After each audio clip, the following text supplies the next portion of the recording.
Azi mergem să ne plimbăm la una din cele mai frumoase plaje din Lefkada. Da, stați puțin. Înainte de a începe, o să vă rugăm să nu uitați să apăsați pe butonul de subscribe, că doar așa o să fiți anunțați când plecăm în următoarea călătorie. Gata? Hai să mergem!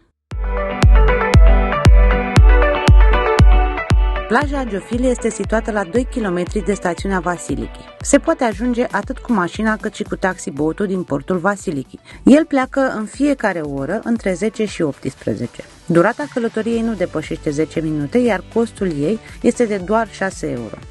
Noi am optat pentru a merge cu mașina. Drumul ni s-a părut destul de ok, nu este asfaltat complet. O jumătate din el este drum de pământ, dar care nu pune probleme absolut deloc.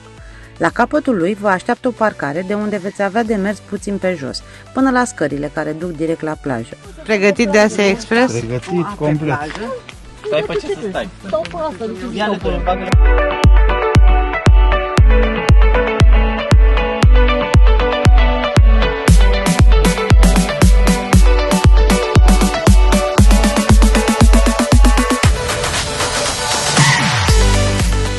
Nu vă speriați de scări, pentru că nu sunt foarte multe și ușor atât de coborât cât și de urcat.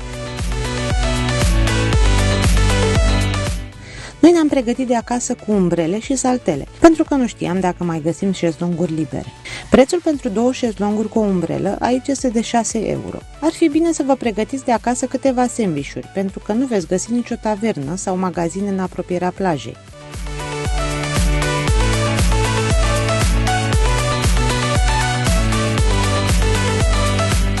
Este, după părerea noastră, una din cele mai frumoase plaje ale Lefkadei. Nu este foarte mare, motiv pentru care ai sentimentul de intimitate. Trebuie neapărat, dacă ajungeți aici, să aveți la voi o mască de snorkeling sau ochelari de apă, pentru că doar așa veți avea parte de o experiență unică.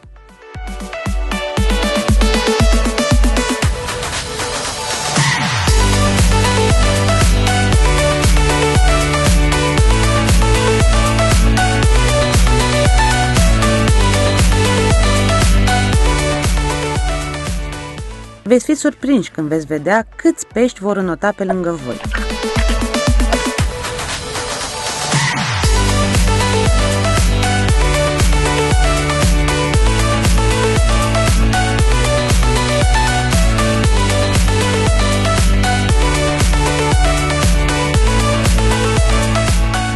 Ca și concluzie, această plajă nu trebuie să lipsească de pe lista de obiective, dacă vă hotărâți să vă faceți o vacanță în Lefkada. Noi vă pupăm și vă așteptăm cu noi surprize!